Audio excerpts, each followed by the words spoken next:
दे और छोड़ गुरु माल बिराजे दे और छोड़ गुरु माल आए दिल धड़कन से कुशल निकलता है दर्शन तेरा हंसता गुरु दर्शन तेरा दास तरसता है।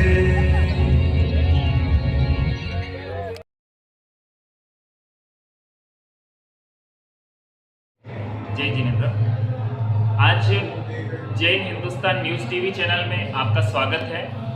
आज सुर सम्राज्ञ संगीत सम्राट नरेंद्र भाई वाणीगोता आज मालपुरा में परम उपकारी दादा गुरुदेव श्री जिन कुशल सुरेश्वर जी महाराज साहिब के होली मेले के उपलक्ष्य में पधारे हैं। हम नरेंद्र भाई का सादर प्रणाम करते हैं। इस वर्षी तप की उग्र तपस्या में नरेंद्र भाई शासन के लिए कितने समर्पित हैं ये आप जरूर जानेंगे। नरेंद्र भाई जी, मैं हम लोगों का आपसे पूछना एक बहुत निम्न बन जाता है, लेकिन सभी दर्शक जानना चाहते हैं कि आपके संगीत के बारे में कुछ मैं आपसे जानना चाहता हूं। मेरा सबसे पहला सवाल आपसे ये है, आपने अपने संगीत की शुरुआत कैसे की? सबसे पहले तो आप सभी को सादर प्रणाम और मालपुरा की धन्य धरा पर पहली बार आने का अवसर मिला है। इससे पहले आया जरूर, लेकिन पहली बार यहाँ पर आकर के संगीत में प्रस्तुति भक्ति करने का और करवाने का मुझे अवसर मिला है। उसके लिए मैं धूपिया परिवार का बहुत आभार व्यक्त करता हूँ और हमारे मालपुरा ट्रस्ट मंडल सहित समस्त भक्तों का भी आभार व्यक्त करता हूँ। और सबसे बड़ी शक्ति तो चलो बुलावा आया है, मेरे दादा ने बुलाया है, इसलिए मैं आया। बस आपने पूछे कि संगीत की शुरुआत कैसे की, तो संगीत साहब ऐसा है कि आदिनाथ भगवान ने पुरुषों को 72 कलाएं, स्त्रियों को 64 कलाएं बताई। उसमें से एक संगीत की कला परमात्मा के समय से हमें बताई गई है, 80 के साथ। तो बस संगीत की कला जो होती है वो ऑटोमेटिक अंदर आती है। लेकिन मेरे लिए प्रेरणा स्रोत मेरे पूज्य पिताजी आदरणीय श्री स्मृति जी अन्ना जी वाणीगोता साहब वो बहुत अच्छा गाते थे और उस समय निस्वार्थ भाव से वो भक्ति करते थे। तो मुझे साथ में लेके जाते थे, मैं उनसे सीखा और आज संगीत में छोटी सी एक बस अपनी जानकारी रखता हूँ। बाकी तो अथाह समुद्र है, इसकी बूंद के बराबर भी हम नहीं है। बहुत अच्छा जवाब नरेंद्र भाई वाणीगोता का। लेकिन संगीत का क्षेत्र है तो इसके पीछे कोई ना कोई मूल तो रहता है, तो आपकी सबसे बड़ी प्रेरणा कौन है संगीत के लिए? जैसा मैंने बताया कि सबसे बड़ी प्रेरणा तो मेरे पूज्य पिताजी ने मुझे ये संगीत के लिए आगे बढ़ाया। और मेरा ऐसा मानना है कि महोपाध्याय यशोमती जी महाराज साहब ने एक श्लोक में लिखा था कि सारी दुनिया का मैंने सार देख लिया, लेकिन मुक्ति प्राप्त करने का सबसे कोई सरल मार्ग है वो प्रभु की भक्ति। और सचमुच में तो संयम ले बिना मोक्ष है नहीं, लेकिन चारित्र मोहनीय कर्म का निवारण करने के लिए भी परमात्मा भक्ति भी हमारे लिए सहायक होती है। प्रभु में बन जाना, बस ये मेरा शुरू से ये था।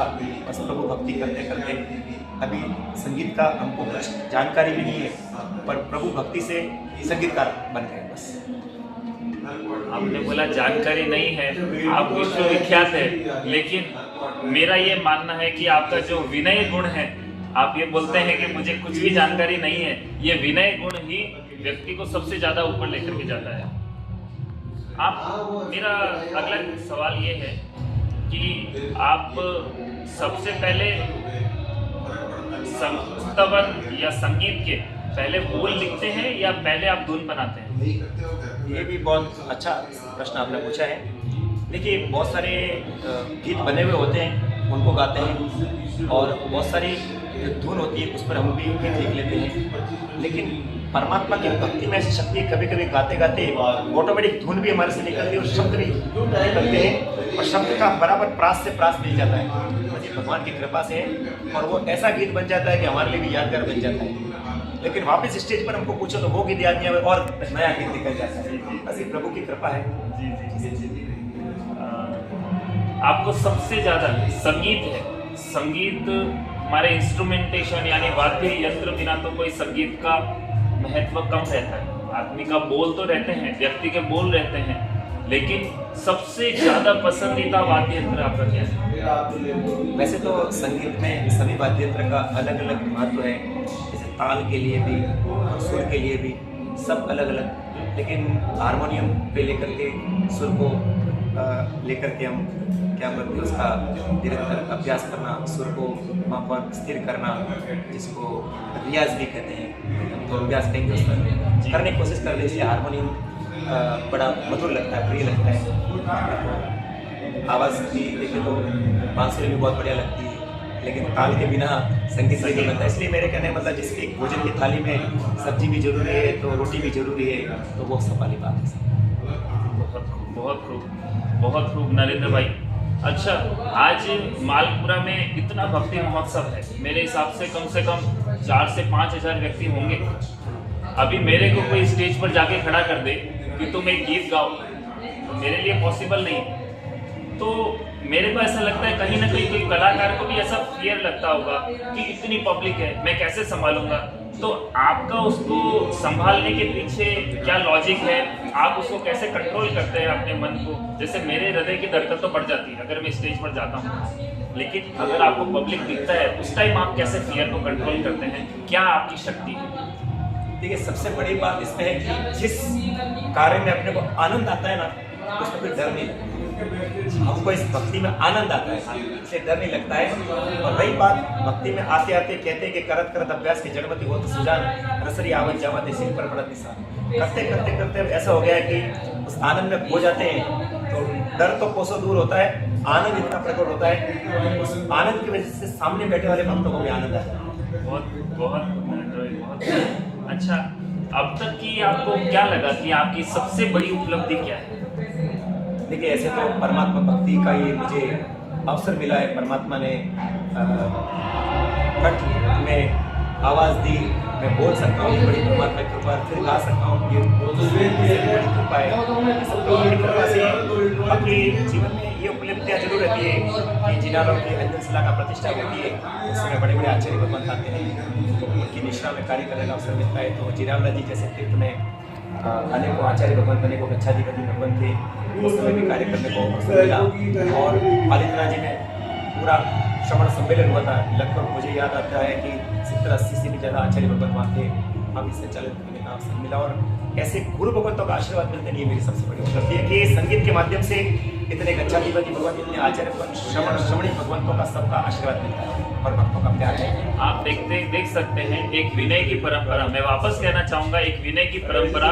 आज नरेंद्र भाई को बहुत सारे अवार्ड्स मिलते हैं।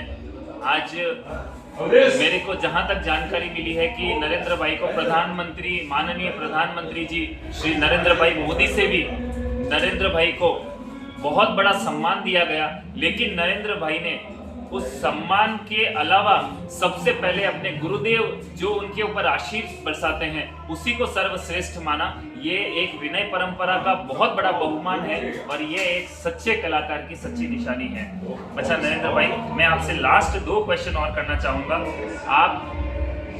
आप तो बड़े बने, लेकिन आप विनय से अभी भी अपनी जगह पर हो, तो आप आने वाले कलाकारों को क्या कहना चाहते हैं? जो उभरते हुए कलाकार हैं, जो अभी उभर रहे हैं, उनको क्या कहना चाहते हो? उनके लिए क्या संदेश है आपका? बस सबसे बड़ी बात ये है कि परमात्मा की भक्ति सदैव करते रहिए, और जहाँ तक होए भक्ति को निस्वार्थ भाव की भक्ति रखेंगे तो और ज़्यादा परमात्मा की कृपा बरसेगी। और भक्ति करते करते खुद इतने भक्ति में हो जाए कि सामने वाले भक्ति में हो जाए।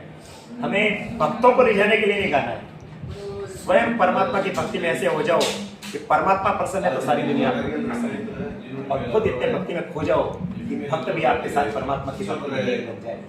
बस एक तो युवा पीढ़ी को ये कहना चाहूँगा। और कुछ जैसे होते हैं अपने भी कुछ नियम होने चाहिए इस प्रकार से, जहाँ पर जिस जगह पर रात्रि भोजन होता हो वहाँ और भक्ति चलती हो वहाँ जाके कम से कम ना करें। कुछ ऐसे जो भी अपने मन में लगे स्वयं पालन करें, क्योंकि हमारा आचार अच्छा होगा तो हमारे विचार का प्रभाव पड़ेगा। हमारे गुरु भगवान जितने पालना करते हैं फिर वो प्रवचन देते हैं तो उनकी वाणी का हमारे ऊपर प्रभाव पड़ता है। हम स्वयं भी इतने आचारवान बने और जीवन में जो भी है चारों प्रकार के धर्म बताए हैं उस धर्म का पालन करें, दानशीलता को भाव से जिस प्रकार से प्रभु की भक्ति करें और अंत तो गत्वा तो मिल सके तो इस कपड़े में नहीं उस श्रवण उस देश में दुनिया से विदाई लेना ठीक। आप आने वाले समय में हमारे जैन शासन के प्रतीक के रूप में क्या नए प्रोजेक्ट्स देखते हैं, क्या नए प्रोजेक्ट्स आप करना चाहते हैं और क्या आपके नए प्रोजेक्ट्स हैं अभी करंट आने वाले समय में? तो देखो पवित्रता तो भगवान जानते हैं, लेकिन इतना जरूर है कि युवा पीढ़ी भी भक्ति की तरफ, और सबसे बात युवा पीढ़ी एजुकेटेड जो सीए डॉक्टर्स इंजीनियर हैं वो व्यक्ति को दीक्षा ले रहे हैं। दीक्षा तो सबसे बड़ी है, मैं मानता हूँ संयम के देश के आगे तो ये सारी डिग्रियां छोटी हैं, लेकिन उस हाई-फाई कॉलेज में जाकर उस यूनिवर्सिटी में पढ़ने के बाद भी सारी चकाचौंध को छोड़ करके फॉरेन में पढ़ करके आए हुए व्यक्ति उस दुनिया की मोह माया को छोड़ करके संयम ले रहे ना, ये मेरे प्रधानम सर्वधर्माणम जैनम जयति शास्त्रम का निशानी है। और सबसे बड़ी बात कहूँगा सर, हम कहते हैं प्रधानम सर्वधर्माणम जैनम जयति शास्त्रम, सब धर्मों में जैन धर्म प्रधान है। ये शास्त्रों में अलग अलग प्रकार से उल्लेख है, लेकिन मैं एक और बात बता देना चाहता हूँ कि सब धर्म में लिखा है आप भगवान की भक्ति करते रहो, पर किसी धर्म में ये नहीं लिखा है आप भगवान बन सकते हो। एकमात्र जैन धर्म में लिखा है कि आप भगवान की भक्ति करते करते लेकिन आप भी परमात्मा बन सकते हो। यहाँ बैठे हुए लोगों में से भी कोई आत्मा भविष्य में तीर्थंकर की आत्मा होगी, गणधर की आत्मा होगी, हम नहीं जानते, लेकिन ऐसी परमात्मा की भक्ति करते करते एक दिन हमारी भी आत्मा परमात्मा बन सकती है। प्रधानम सर्वधर्माणम जैनम जयति शास्त्रम। मैं क्या बोलूँ, मेरे सवाल कुछ थे लेकिन एक जिंदगी का बहुत बड़ा सार मिला कि 4 प्रकार के धर्म बताए, लेकिन हमारे नवरत्न सागर सुरेश्वर जी गुरुदेव कहते थे कि यही नरेंद्र भाई वाणी गोता उस समय थे।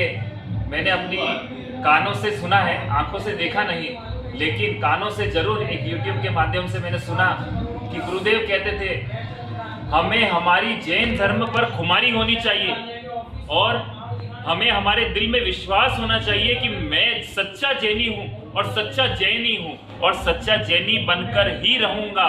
यही सभी की भावना बने। और गुरुदेव के प्रति नरेंद्र भाई का इतना समर्पण है कि आज ये कहाँ पहले थे और कहाँ आज ये बुलंदियों की ऊंचाइयों को छू रहे हैं। यह उनका सबसे बड़ा विनय गुण, और जो इनके कंठ में माँ सरस्वती का वास है वही इनका सबसे बड़ा गहना, वही बोला सबसे बड़ा अलंकार है इनका। तो चीफ रिपोर्टर प्रदीप भाई के साथ, प्रदीप कुमार डागा के साथ बहुत नरेंद्र भाई, मैं आपका सादर विनय प्रति सम्मान करता हूं कि आपकी बहुत बड़ी वर्षी तक की आराधना चल रही है।